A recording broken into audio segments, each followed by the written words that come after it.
Meneruskan diskusi pembabaran tentang Dhammacakkappavattana Sutta. Jadi minggu lalu kita sudah membahas bahwa Buddha pergi ke Isipatana dari hutan Gaya, dari pohon Bodhi dengan berjalan kaki, karena memiliki tujuan untuk bertemu dengan seorang paribhajaka yang bernama Upaka, yang meskipun pertemuan itu pada waktu itu tidak memberikan hasil seperti pencapaian kesucian yang mungkin merupakan sesuatu yang dianggap seperti hal yang sepele, hal yang mudah, tetapi bagi Buddha, pertemuan itu merupakan sesuatu yang membawa manfaat yang lebih. Nah, itu yang kita melihat betapa, katakanlah, belas kasihan seorang Buddha kepada manusia, kepada makhluk hidup. Nah, meskipun demikian, Upaka mendapatkan suatu kesan awal gitu, yang disebut wasana bahagia. Kesan awal yang baik tentunya, yang menyebabkan beberapa waktu kemudian, mungkin setelah 1-2 tahun mungkin kemudian, Upaka kemudian menemui Buddha di Jetawana, di Sawati. Jadi waktu itu katakanlah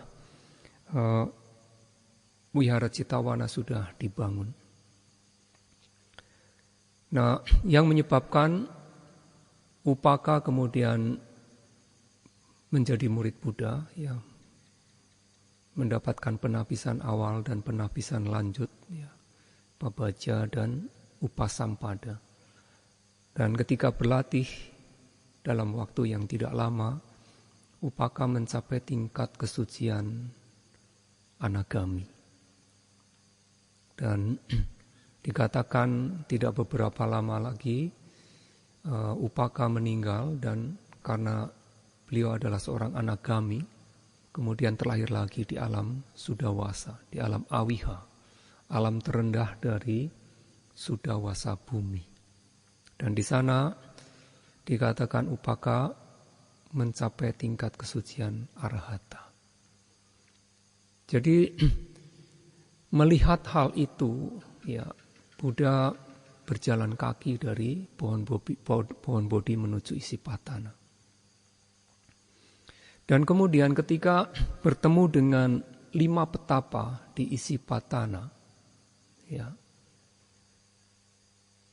ketika 5 petapa tersebut, Pancawagi Bhikkhu tersebut menyapa dengan sebutan awuso, sahabat, maka Buddha mengatakan, jangan memanggil saya, jangan memanggil Tathagata sebagai awuso, karena Tathagata adalah seorang araha, seorang yang suci. Tathagata adalah sama-sama Buddha. Tathagata maksudnya telah mencapai, sama-sama Buddha yang telah mencapai pencerahan sempurna dengan usaha sendiri.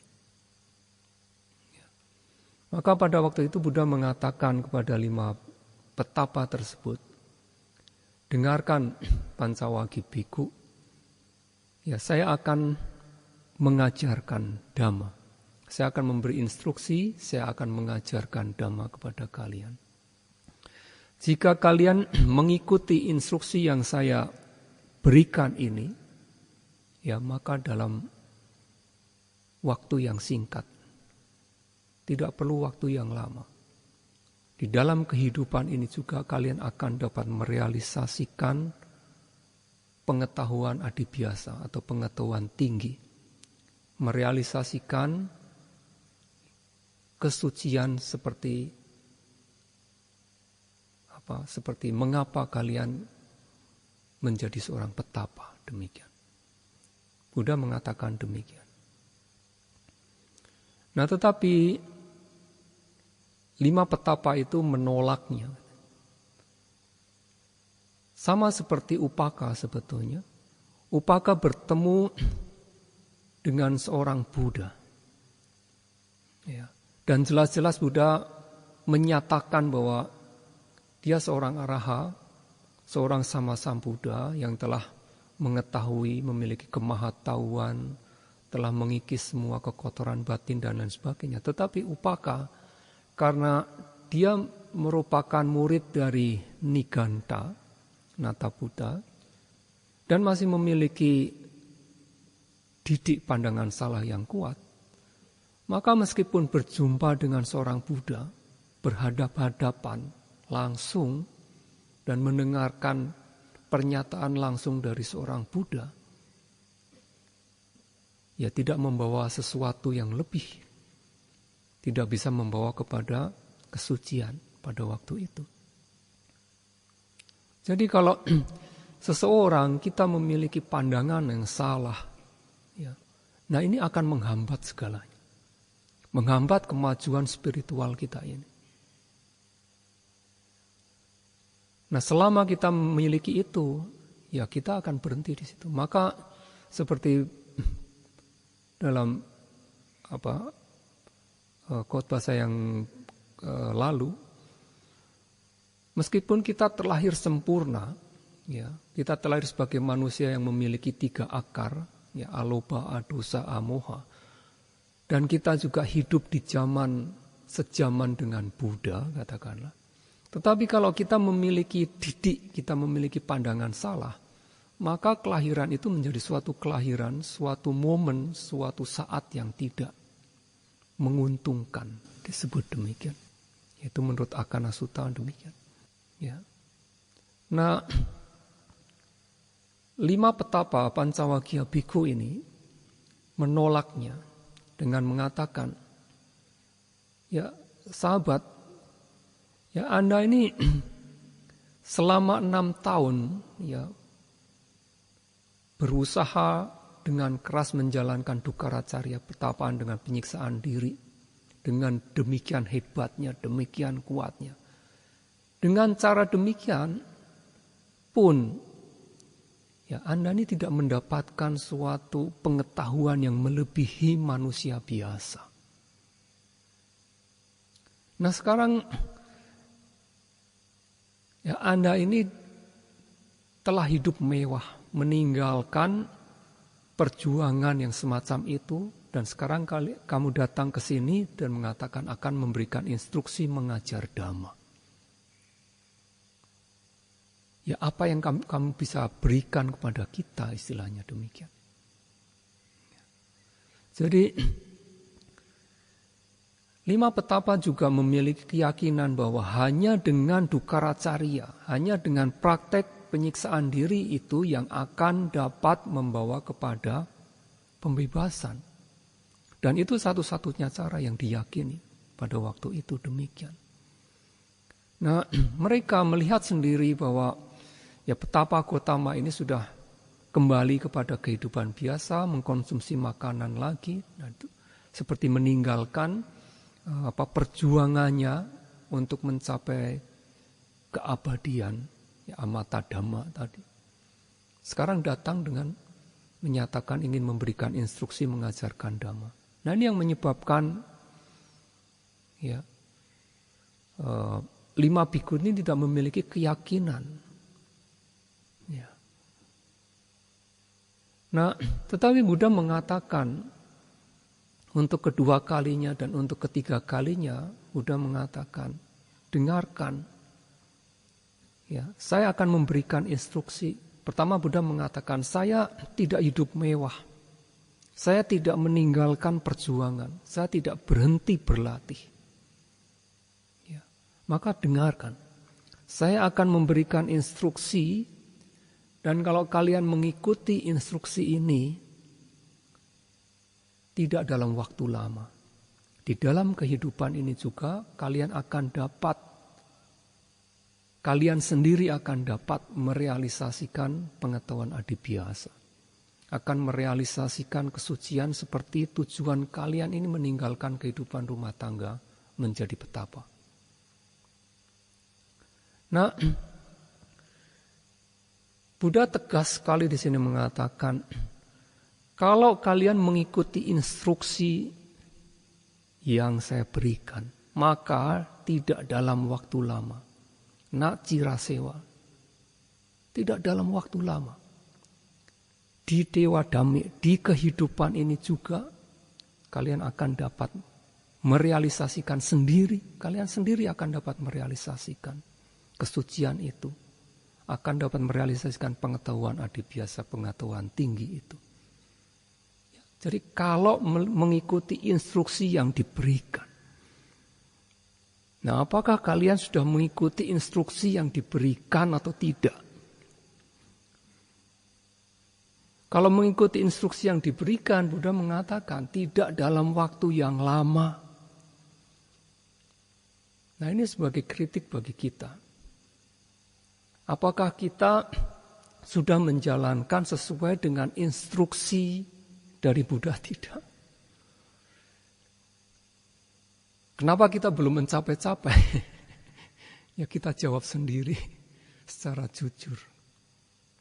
Jadi untuk berjuang, untuk mencapai itu memang tidak mudah. Membutuhkan ketekunan, kesabaran, kegigihan. Dengan usaha semacam itu, maka kita akan dapat merealisasikan tidak dalam waktu lama. Dalam kehidupan ini juga, Buddha mengatakan demikian. Ya seperti dalam Mahasatipadana Sutta, kalau kalian berlatih, maka kalian akan segera mendapatkannya. Dalam 1 minggu bisa menjadi seorang araha. Gitu. Kalau enggak 1 minggu, setengah bulan, 1 bulan sampai 7 tahun bisa. Kita menerapkan Mahasatipadana Sutta yang ada di situ, kita bisa menjalankan itu. Dan tidak dalam waktu yang lama kita dapat merealisasikan. Demikian pula di dalam khotbah yang pertama ini, ya, Buddha mengatakan bahwa tidak perlu waktu lama. Dalam kehidupan ini juga. Syaratnya apa? Kita mengikuti instruksi yang diberikan. Kalau tidak mengikuti, ya akan lama tentunya. Bukan tidak dalam waktu yang lama, akan lama sekali. Mungkin dalam kehidupan ini tidak mencapai. Kehidupan berikutnya juga belum mencapai. Ya. Dari zaman mulai Buddha membabarkan, kita sudah berapa? 2609 tahun. Itu dari parinibbana Buddha. Bukan dari pencerahan. Ya, nyatanya kita masih demikian. Jadi memang kita bercermin karena usaha kita ya belum. Ya, meskipun Dhamma itu masih jelas demikian, tetapi ternyata kilesa kita yang lebih tebal. Nah itulah maka kita harus mengingat lagi. Di dalam kita memiliki kesempatan seperti saudara sekarang berintensif meditasi, harus memberikan usaha yang lebih agar bisa sesuai dengan instruksi yang diberikan. Dan ini yang menyebabkan pencapaian itu, penembusan itu. Nah, kemudian Buddha akhirnya mengatakan, setelah ditolak 3 kali, Buddha mengatakan, Pancawagi Bhikkhu, kita ini bukan orang yang asing satu dengan yang lain. Ya, selama 6 tahun kita tahu satu sama lain apa yang kita lakukan. Pernahkah dalam waktu 6 tahun itu saya mengatakan hal yang semacam ini pada kalian? Itulah maka Pancawagya Bhikkhu mengatakan ya belum pernah. Nah itu yang menyebabkan batinnya menjadi terbuka untuk menerima ajaran. Ya, mengetahui bahwa ada sesuatu yang beda tentunya. Dari penampilan juga sudah berbeda gitu. Ya. Nah, maka ada sesuatu yang berbeda yang akan ditularkan. Ya. Nah, maka di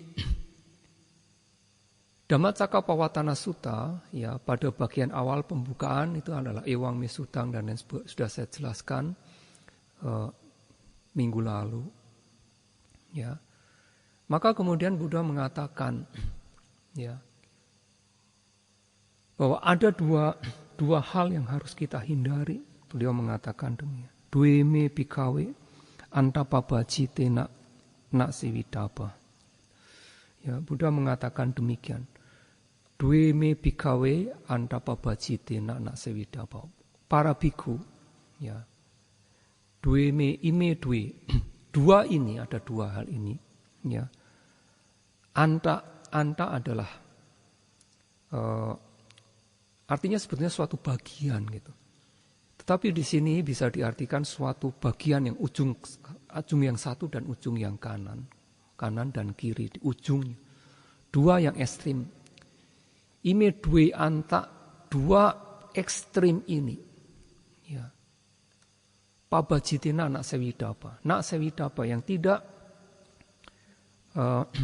tidak seharusnya diikuti pabajitina oleh mereka yang telah meninggalkan kehidupan rumah tangga, kehidupan keduniawian dan menjadi seorang petapa demikian. Ya. Jadi kata anta pertama, anta adalah suatu, di sini kita artikan sebagai suatu ekstrim, bahwa ada dua ekstrim. Nah, dua ekstrim ini tidak selayaknya diikuti oleh ia yang sudah meninggalkan kehidupan keduniawian menjadi seorang petapa. Jadi tidak layak dilakukan. Ya. Pabajitena, pabajita. Ya. Pabajita adalah seorang yang meninggalkan kehidupan keduniawian. Dijelaskan di dalam kitab ulasan pabajitena gihi sangyojanang cinditwa pabaju pagadena. Ya. Gihi sangyojanang adalah belenggu, suatu belenggu. Gihi, belenggu dari kehidupan berumah tangga, kehidupan keduniawian. Gihi sangyojanang cinditwa, memotong.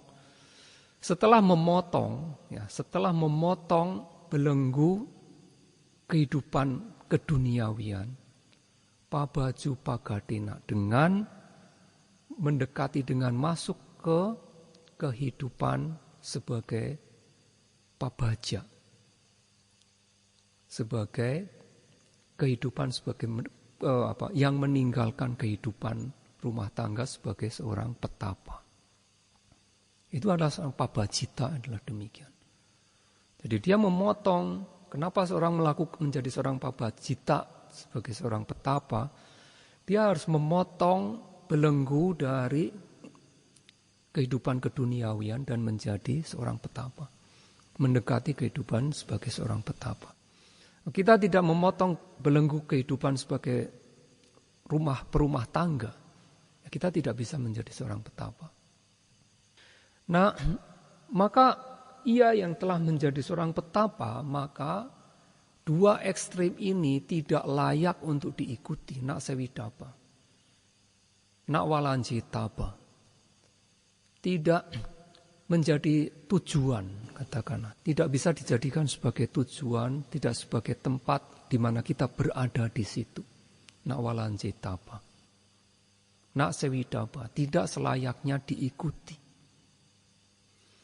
Ya, karena di sini Buddha mengatakan pabajita karena yang mendengarkan pada saat itu adalah hanya 5 orang petapa. Ya. Tetapi di dalam kitab ulasan sebetulnya yang ketika pembabaran ini yang mendengarkan bukan hanya 5 petapa, manusianya hanya 5. Ya. Tetapi disebutkan ada 18 koti Brahma dan dewa yang tidak terhingga yang ikut mendengarkan di situ. 18 koti itu ada 180 juta. 180 juta Brahma dan para dewa yang tidak terhitung juga mendengarkan Dhammacakkappavattana Sutta itu. Ya. Tapi manusianya hanya 5. Itulah maka di dalam sutta ini dikatakan, selalu Buddha mengatakan sebagai bhikkhaweo, para bhikkhu, dan sebagai pabajita.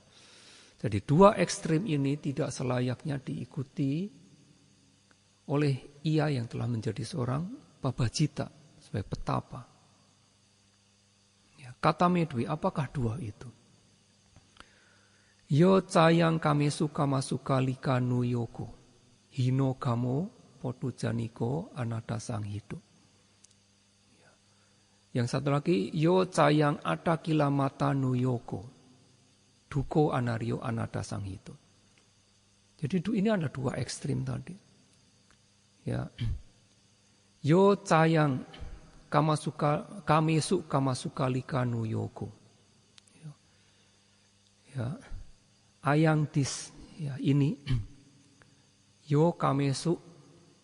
Nah di sini ada kata-kata kamesu dan kamasuka lika nuyoko.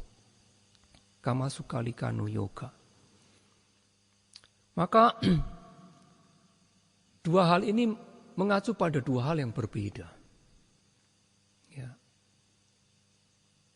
Kamasuka lika nuyoko. Kita analisis kata ini adalah dari kama, suka, alika, dan anuyoga. Nah, digabung menjadi kama, suka, alika, anuyoga. Anuyoga adalah suatu usaha. Kita memberikan usaha yang lebih di situ. Kita berdaya upaya. Anuyoga. Alika adalah kita melekat di situ. Menyebabkan kita melekat, kita melakukan suatu usaha yang menyebabkan kita menjadi melekat, serakah di situ. Suka adalah kebahagiaan, kama di sini adalah sensual desire. Apa? Suatu keinginan indriawi. Jadi kita melakukan suatu usaha yang menyebabkan kita itu melekat pada kebahagiaan indriawi. Itu kamasuka lika nuyoga. Ya. Tapi di dalam pertama ada kata-kata kamesu. Pada kama juga. Kama di sini kama yang apa? Maka dua hal ini, kamesu yang pertama, kata kama di sini adalah disebut watu kama. Watu kama, landasan dari keinginan indriawi tadi, nafsu indriawi. Apa ada? 5 objek indriawi. Maka kamesu adalah pada 5 objek indriawi. Jadi kamesu adalah watu kama. Watu kamesu. Ya. Kama sukalika ini adalah kilesa kama. Jadi ada satu watu kama dan kilesa kama. Ada dua hal ini. Watu kama adalah objeknya, 5 objek indria itu adalah disebut watu kama. Ya, sedangkan kama sukalika itu adalah kilesa kama.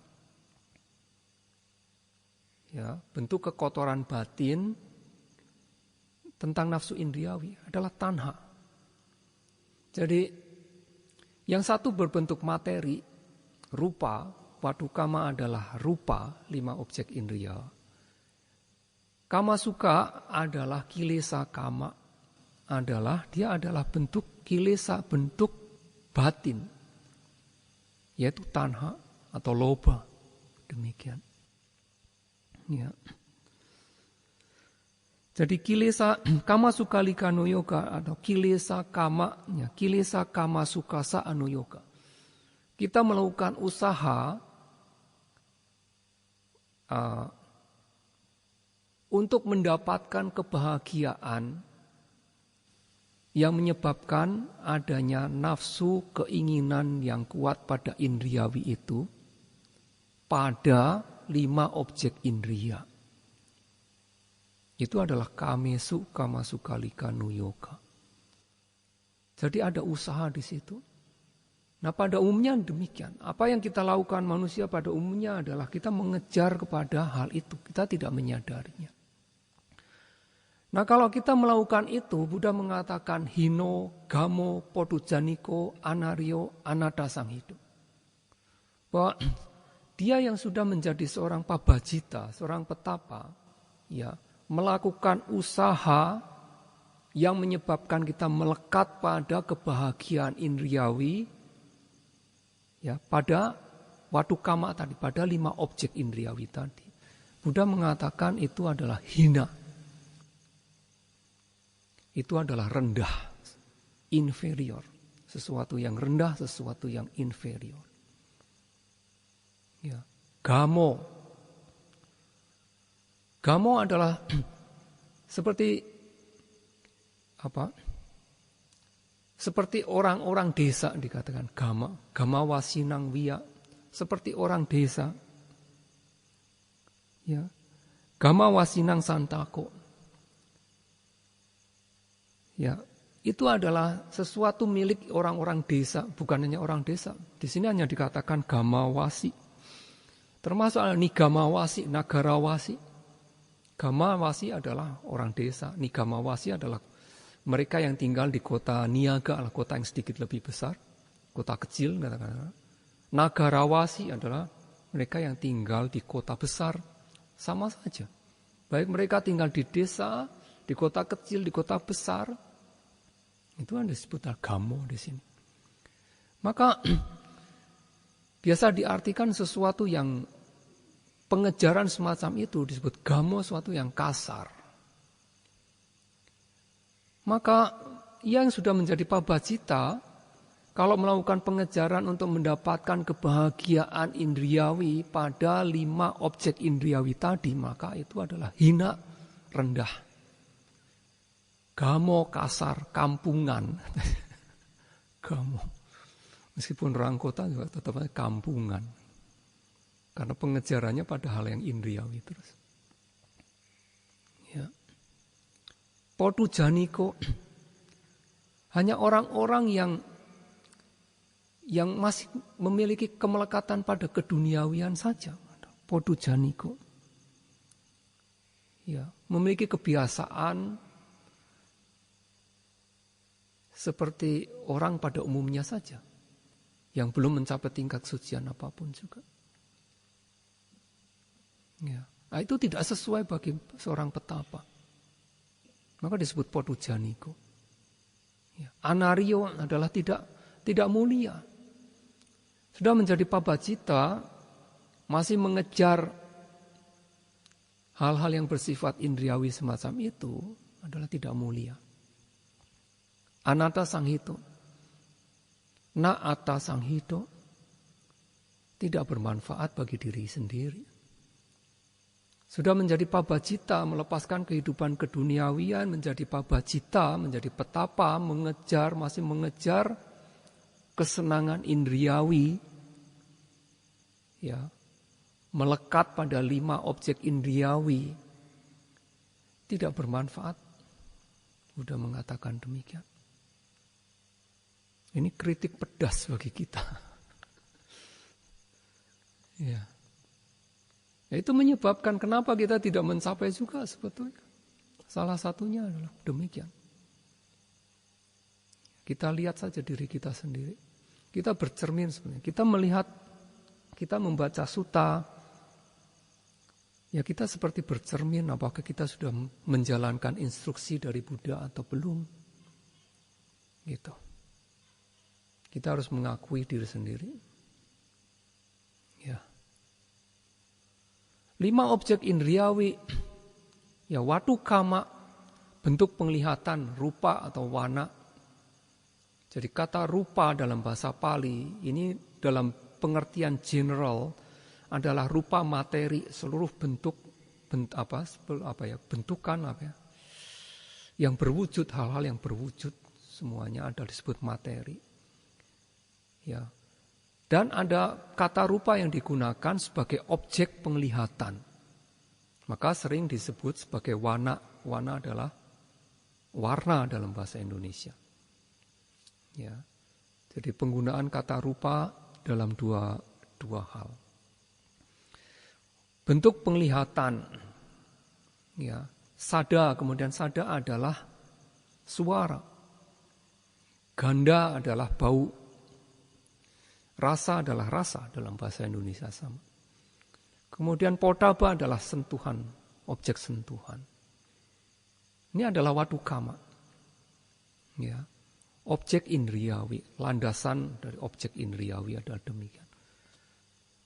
Nah, maka kalau kita telah meninggalkan kehidupan keduniawian menjadi petapa, mengejar, menjadi melekat pada bentuk penglihatan, ya, suara, bau-bauan, rasa, objek sentuhan, kita melekat pada itu, maka itu tidak layak. Tidak selayaknya diikuti. Gitu. Objek penglihatan gitu ya. Ya apapun juga pada umumnya kita menginginkan sesuatu yang indah. Kita tidak ingin melihat sesuatu yang tidak indah, yang tidak pernah ada. Kita ingin melihat setiap hari bentuk mayat demikian. Tidak ingin gitu. Di wihara di Myanmar ada beberapa wihara yang digantungkan kerangka tubuh manusia asli itu. Bukan buatan, tapi asli. Dari kepala sampai kaki semuanya digantung sebagai objek asubha. Ya, ada yang demikian di tempat meditasi. Di sini mungkin perlu digantung satu di depan. Ya siapa tahu menggugah sangwika kita untuk berjuang lebih. Ya. Kita tidak ingin hal semacam itu karena hal itu menjijikkan. Melihat hal itu tidak suka kita. Ya. Kita inginkan sesuatu yang indah, bunga yang indah, dekorasi altar juga yang indah, pura-pura jangan. Kasih lampu yang indah yang gemerlap itu loh gitu. Itu indah gitu. Kalau cuman gelap, suram gitu, wah itu enggak indah, enggak bagus. Enggak ada orang yang datang gitu. Maka kita mempromosikan supaya datang yang indah. Kita bikin supaya umat kita melekat pada kebahagiaan indriawi. Ya, begitu. Ya, kasih bunga, kasih hiasan, ya, lampu yang indah. Ya, Buddha Rupang pun juga yang indah, harus yang indah, tidak bisa yang hanya ditatah biasa, tidak bisa, enggak indah, orang tidak datang. Ya kan? Tidak datang. Di Bagan, ya patung-patung Buddha yang ada di Bagan di Myanmar, menurut saya tidak indah, menurut saya. Ini jauh lebih indah gitu. Menurut saya. Ya, tetapi kalau mungkin patung Buddha yang semacam itu yang di Bagan gitu yang sangat sangat kuno sekali bagian. Ya, mungkin orang tidak datang, tidak indah. Tetapi banyak juga orang yang mengatakan itu justru yang indah, itu original loh. Gitu. Itu indah, itu original. Ini sudah ada yang mengatakan bentuk demikian. Ini sudah seperti yang model-model wajahnya seperti dari Cina. Semacam gitu. Ya. Jadi ada yang menjadi suka gitu. Ada yang bentuknya demikian, ada yang model Borobudur gitu kan. Ada yang model mana Kamboja gitu kan. Padahal bentuk-bentuk yang model Kamboja itu adalah bentuk mukanya raja Kamboja, itu bukan model dari Buddha. Ditempel di wihara di Mendut sana. Ya. Mahatera kita membuat seperti gapura dengan ujungnya adalah dikatakan Buddha yang bermuka 4 begitu, yang sebetulnya adalah wajah dari yaitu Raja Kambodia itu. Mungkin mendapat sponsor dari Kambodia, saya tidak tahu. Tapi itu indah gitu, orang datang gitu. Tidak ada itu mungkin orang tidak datang. Iya kan? Enggak indah. Kama duka ada kama duka, kama suka gitu. Menyebabkan demikian gitu. Ya. Nah itu yang kita kejar gitu. Selalu kita kejar adalah sesuatu yang indah. Itu baru objek penglihatan. Itu baru satu objek penglihatan. Demikian. Mereka yang ingin menjadi umat rumah tangga pun mereka mengenakan pakaian juga yang indah. Gitu kan? Yang menawan, yang menyebabkan orang tertarik. Ya. Tidak tertarik mana ada yang mau datang gitu. Yang laki-laki juga pakai pakaian yang keren model zaman sekarang, yang wanita perempuan juga pakai model zaman sekarang. Kalau tertutup, semuanya tertutup kurang indah, kasih lubang. Ya tertarik. Iya kan? Bentuk penglihatan kejar itu. Penampilan harus indah. Ya, rambut hitam kurang bagus dicat. Ya, merah, hijau, kuning, kelabu, cat. Tertarik. Ya kan? Indah. Sekarang modelnya begitu kuning, wah udah enggak bagus, ganti hijau, ganti pink. Dicat rambutnya supaya indah. Tertarik. Laki-laki akan mengejar itu. Ya melekat kita akan di situ. Ya. Segala macam. Gigi enggak rata, ratakan. Ya. Hidung kurang mancung, operasi. Semuanya bisa. Ya, alis kurang tebal, tidak kelihatan. Bisa kan ya? Alisnya. Matanya sipit, diblokin, gedein. Ya kan? Bibir kurang tebal, tebalin. Tipisin ya. Bibir tipis katanya, tebal kayak bibir sumur katanya. Enggak bagus. Iya kan?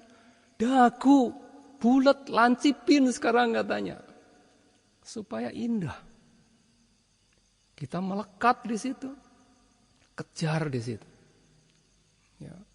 Untuk memuaskan mata kita ini.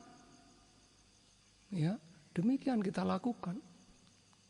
Suara juga demikian. Itu objek penglihatan, objek suara. Demikian objek suara, kita ingin suara yang indah. Berapa kali ini untuk mengganti suara yang ada di Dhamma Hall ini supaya bagus, supaya indah, supaya tidak menggema. Udah habis berapa ratus juta ini saya tidak tahu. Itu. Berkali-kali dirubah. Nah, ini kan untuk tujuan Dhamma. Ya deh gitu. Oke. Tetapi bukan hanya itu. Ya di luar sana juga demikian. Ya, kita mencari suara yang indah didengar, yang enak didengar. Suara yang tidak enak didengar kita tidak mau. Ya. Tetangga kita misalnya setiap kali suara-suara demikian tidak indah. Ketika meditasi juga itu bunyi lagi, nggak indah, nggak suka. Gitu. Kita tidak suka. Kita ingin yang suka. Yang ingin punya hobi piara burung ya kita ingin karena suara burungnya itu indah, kita piara burung, gitu kan? Ya. Kita punya fans penyanyi-penyanyi karena suaranya indah, yang ini indah, yang ini. Kita suka yang musik pop, nggak suka keroncong. Musik keroncong enggak enak. Kita puaskan telinga kita dengan pop atau rock gitu. Yang lain itu tidak enak, tidak bisa. Kita kan nggak bisa terima. Lagu-lagu yang bahasa Inggris gitu. Wah ini lebih enak nih daripada lagu Jawa gitu misalnya.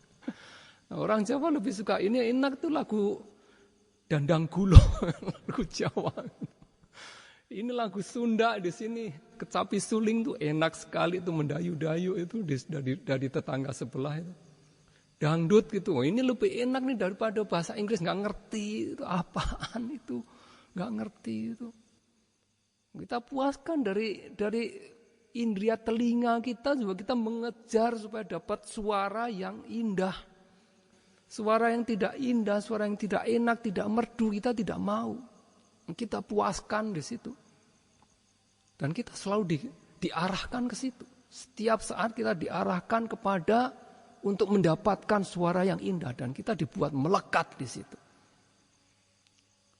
Tapi sebagai seorang pabacita itu tidak selayaknya diikuti. Kita adalah jalan yang bertolak belakang di sini. Ya. Suara demikian. Bau-bauan. Sama juga bau-bauan.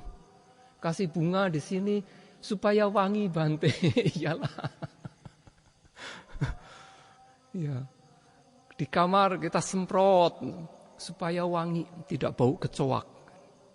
Semuanya kita semprot supaya bau-bauan yang wangi. Baju, jubah kita cuci, ini kurang wangi, ini dikasih pewangi. Ya. Pabacita tidak sesuai dengan itu. Ya.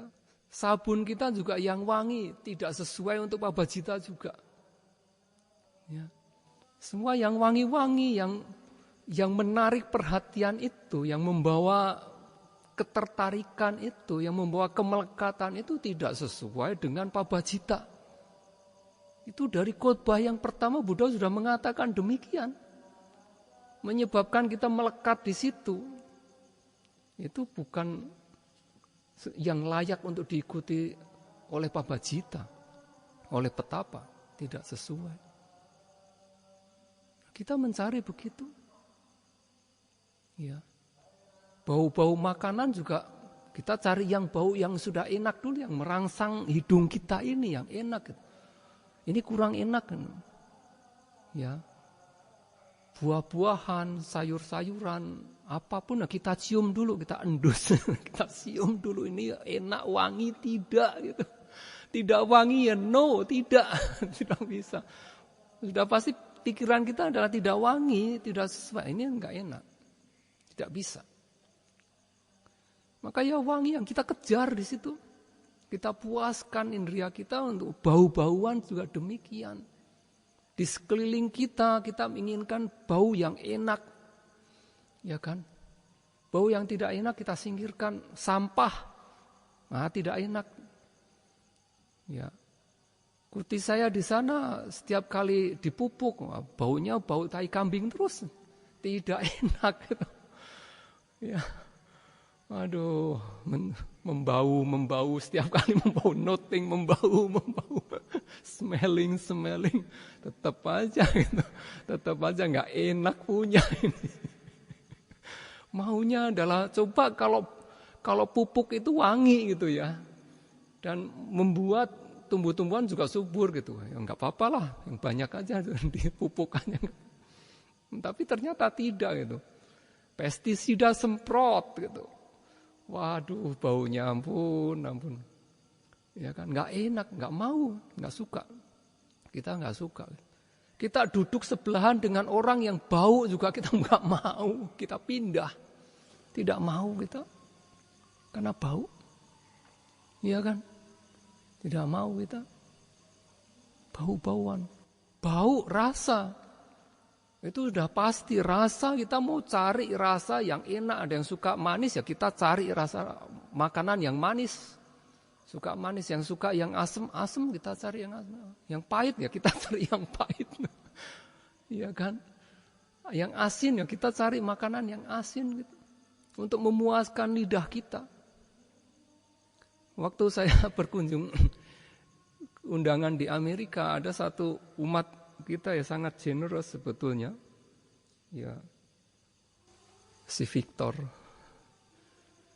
Ya berdana makanan setiap hari. Maunya setiap hari. Bante sekarang Indonesian food ya Bante. Oke Victor, Indonesian food. Besoknya datang lagi. Bante Mexican food. Bante, besok Mexican food Bante. Mexican food, wah apalah ya belum pernah nih. Ya oke lah Victor, oke Mexican food. Nyata ya begitu saja. Nah ini Bante belum pernah Indian food kan? Nah, besok Indian food Bante. Indian food. Oke Victor, Indian food. Setelah makan Indian food, Bante besok Thai food Bante. Thai food. Oke Thai food. Oke. Makan Thai food. Datang lagi. Besok Chinese food, Bante. Oke, Victor, Chinese food. Oke. Setiap hari tidak pernah ada yang sama itu. Dari Indonesian food, Thai food, Chinese food, Mexican food, Indian food, Nepal food, Mexican food, African food, Bante. Oke, Victor, African food seperti apa? Saya belum pernah tahu. Oke, African food. Wah, nggak pernah ada habisnya itu. Lidah kita ini rasa ini dipuaskan di situ. Sampai habis ya dipuaskan di situ. Nggak pernah ada habisnya. Enak ini, pesen. Kalau udah enak, pesen. Tidak bisa tidak. Dipuaskan di situ. Ya. Dan semuanya tersedia sekarang. Di Indonesia juga semuanya tersedia. Italian food juga ada, Spain food juga ada, Vietnam food juga ada, Thai food ada, Chinese food ada. Ada semuanya di Indonesia juga. Kita puaskan. Ya, di sini juga ada Italian food, pizza juga ya, kadang-kadang pizza, spaghetti. Itu kan Chinese food, sering Chinese food juga ada supaya nggak bosen. Kalau bosen, Yogi nggak datang loh, Bante. Wah, anak-anak nggak datang, Yogi nggak datang, kita bisa bankrupt. Iya kan? Kita puaskan di sana supaya mereka datang. Ya kan? Dari segi mata kita bikin indah, mereka Yogi datang. Makanan kita buat yang sesuai dengan lidah mereka, mereka datang. Ya, kalau misalnya baunya tidak enak kita bikin wangi, maka mereka datang. Iya kan? Jadi itu daya tariknya. Nah, tapi bagi mereka yang sudah meninggalkan keduniawian menjadi petapa, Buddha mengatakan tidak layak itu. Tidak selayaknya diikuti. Bertolak belakang. Ya. Kenapa demikian? Karena kalau kita mengikuti ya apa yang enak dilihat, enak didengar, enak dibau, dikecap, disentuh juga apalagi. Kita ingin sentuhan yang ini adalah indera sentuhan salah satu yang berperan besar di dalam hidup kita. Kita ingin yang empuk gitu kan, yang enak, sentuhan. Baju pakaian jubah kita juga yang enak gitu kan. Ya, 20 tahun lalu pertama kali saya ke Myanmar menerima dana jubah ini katun memang, tetapi katun yang kasar itu. Yang kalau dipakai itu gatel itu. Apalagi musim panas di Myanmar, di musim panas di Myanmar pakai jubah katun yang kasar itu. Gatel, hanya gatel aja. Sekarang nggak ada yang mau pakai begitu. Sudah tidak ada lagi. Jubah yang ada sekarang di Myanmar, biku-biku di Myanmar juga mana ada yang mau pakai jubah semacam itu, tidak ada. Tidak ada yang mau pakai. Maunya pakai yang katun, yang adem dipakai, yang enak. Semua berubah. 20 tahun lalu tidak ada jubah yang seindah sekarang. Tidak ada di Myanmar. Ya. Nah kalau ada itu sekarang orang tidak ada mau pakai. Samanera kecil pun mereka tidak mau pakai. Sudah begitu. Udah nggak enak dipakai, tidak bisa. Sentuhan, indera sentuhan di sini berperan besar dalam kehidupan. Maka menjadi apa? Kita lengket, kita mau jubah yang katun. Kita mau jubah yang adem dipakai enak. Belum tempat tidur kita, tempat duduk kita. Ya. Segala macam. Kita mengejar ke situ. Selalu mengejar sehingga kita melekat tanpa kita sadari, kita melekat di situ. Nah itu adalah suatu ekstrim. Nah kalau kita mengejar di situ, mengikuti di situ, selama hidup kita ada di situ, maka ya kita tidak akan bisa namanya merealisasikan pencapaian kesucian, apalagi penembusan dalam wipasana nyana pun, pengetahuan wipasana pun mensulit. Karena apa? Kemelekatan kita, tanha kita yang kuat terhadap watu kama di sini. 5 objek indriawi di sini. Itu jelas sekali Buddha menunjukkan bahwa Kalau kita mengejar di situ, mengejar pada 5 indria di situ, kita menjadi melekat di situ. Ya, itu ada menjadi suatu penghalang. Ya, satu adalah tanha kita, ya keserakahan kita, kemelekatan kita. Dan satu lagi sebenarnya ada didik di situ, ada pandangan salah. Ya. Ini nanti akan saya jelaskan lagi. Tapi satu yang pertama adalah Buddha mengatakan itu adalah hina. Itu adalah rendah, mengejar hal-hal semacam itu, memuaskan di situ, itu adalah rendah. Hina. Suatu yang inferior. Maka kita meninggalkan kehidupan keduniawian menjadi petapa. Di sini saudara tidak menjadi biku, tapi dalam menjalankan intensif meditasi semacam ini, ya kalian seperti biku loh. Maka kalian mengejar sesuatu yang 5 indriawi itu dikejar sehingga melekat itu ya tidak sesuai juga. Tidak sesuai. Itu adalah hina. Ya, Theravada ini dulu dikatakan Hinayana. Ya, siapa yang menyebut itu ya tentunya dari Mahayana. Mahayana adalah kendaraan besar. Ya, menurut konsep mereka. Yang tidak mengikuti mereka itu adalah Hinayana. Ya, kendaraan yang kecil, kendaraan yang rendah, hina.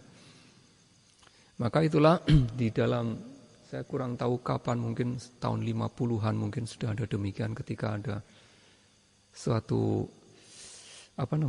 kongres gitu, Buddhis pertemuan, Buddhis Summit lah semacam gitulah ya.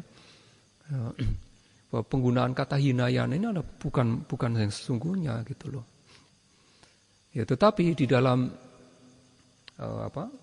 catatan Xuanzang itu, pilgrim dari Cina yang pergi ke India itu, beliau mengatakan banyak menyebutkan kata Hinayana. Apa yang tidak mengikuti Mahayana ya, beliau Xuanzang mengatakan sebagai Hinayana, tidak mengatakan Theravada. Ya. Nah, itu yang di dalam sekitar tahun 50-an mungkin diputuskan bahwa ya itu tidak boleh digunakan. Yang ada sebetulnya sekte yang ada adalah yang Theravada itu. Ya. Ya, Theravada adalah sesepuh, dan demikian Wada adalah doktrin, ajaran para sesepuh Theravada. Ya. Nah, dikatakan demikian. Ya, suatu yang rendah gitu. Gamo. Tadi saya katakan gama wasinang santaku. Yang adalah milik dari orang desa gitu, orang desa, orang kota lah demikian. Ya. Jadi orang desa, orang kota mereka mengejar ya 5 indriawi ini. 5 objek indriawi ini mereka kejar, mereka puaskan di situ. Ya setiap saat kan. Baik kita tinggal di desa pun, di sini juga mereka kan selalu berusaha menghibur diri sendiri dengan objek penglihatan juga, ya, dengan pendengaran juga, dengan objek bau-bauan juga, dengan rasa, dengan sentuhan juga. Bukan hanya mereka yang tinggal di kota. Mereka juga memuaskan demikian, memuaskan diri mereka sendiri demikian. Maka mereka yang memuaskan, ya, dengan cara mengejar 5 indriawi ini, ya, mereka Buddha mengatakan gamo, seperti orang desa, orang kota semacam gitu. Orang petapa yang sudah meninggalkan keduniawian, maka jangan mengejar seperti itu, jangan gamo, jangan kasar seperti orang desa, orang kota yang mengejar 5 objek indriawi semacam itu. Jadi dia rendah, dia adalah kasar. Ya. Podu janiko, Anda bala janina acino. Acino adalah habit, kebiasaan, suatu praktek, kebiasaan. Anda bala janina, Anda bala jana. Anda bala, ya, Anda sebetulnya buta. Bala adalah orang yang bodoh. Jana adalah manusia, orang. Anda balak, maka di sini adalah seperti orang yang bodoh. Mereka orang yang bodoh adalah orang yang tidak memiliki pengetahuan lebih gitu. Tidak memiliki pengetahuan yang lebih. Ya hanya taunya apa? Taunya yang mengejar 5 objek indriawi itu saja. Maka kalau petapa ya mengejar seperti orang biasa orang yang bodoh semacam ini, ya maka dikatakan sebagai podujaniko. Seperti podujaniko. Pudujana adalah orang yang biasa, orang belum mencapai tingkat tertentu, tingkat kesucian dan lain sebagainya. Maka podujaniko. Hino, ya gamo, podujaniko. Ya, kemudian anario, na aria. Ya tidak mulia. Sesuatu yang tidak mulia. Maka di dalam kitab ulasan dikatakan anario apa? Na aria. Na ario. Tidak mulia. Na wisudo. Tidak suci, tidak murni. Na utamo. Bukan sesuatu hal yang tinggi. Ya, na utamo. Na wa aryanang santako.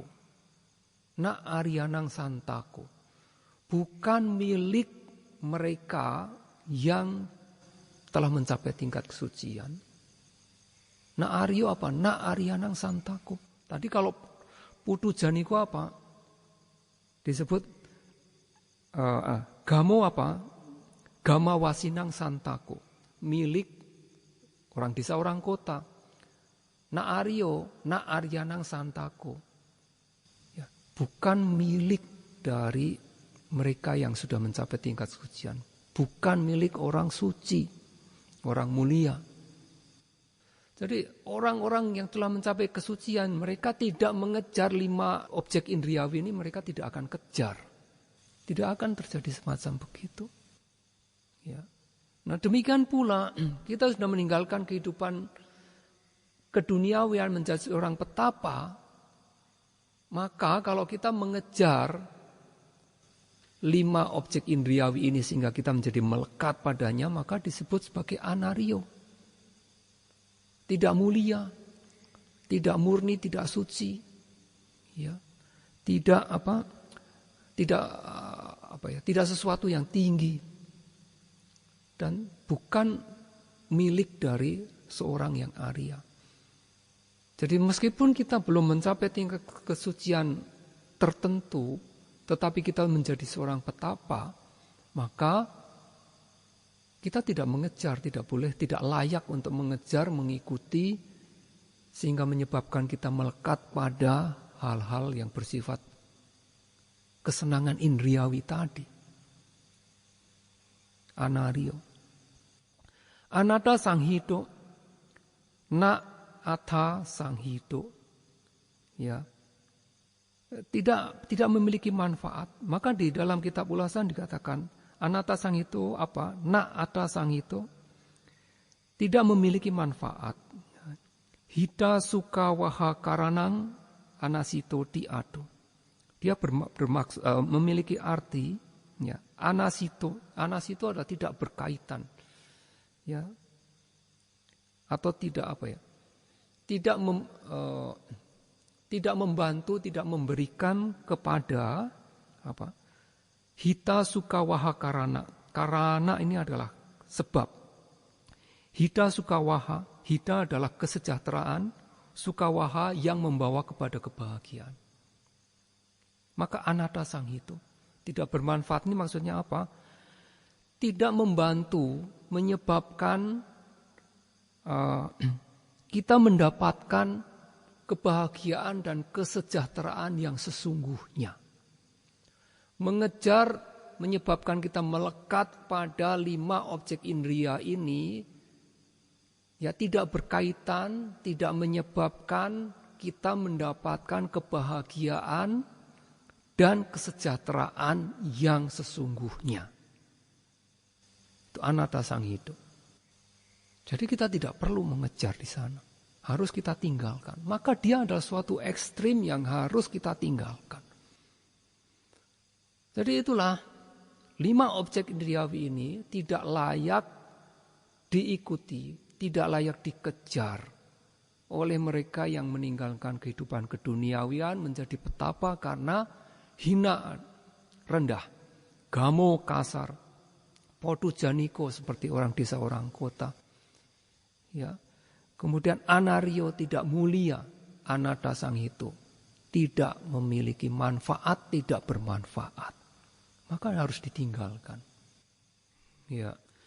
Ya, semoga apa yang saya sampaikan pada sore hari ini ya mulai pembahasan dalam Dhammacakkappavattana Sutta membahas dari dua ekstrim. Kita membahas satu ekstrim yaitu pengejaran, kemelekatan, kebahagiaan indriawi yang harus kita tinggalkan. Maka semoga saudara-saudara sekalian sebagai yogi berlatih intensif dapat memahami ini, meninggalkan pengejaran ya kebahagiaan indriawi untuk mendapatkan kebahagiaan tertinggi yang bebas dari penderitaan, pencapaian nibbana.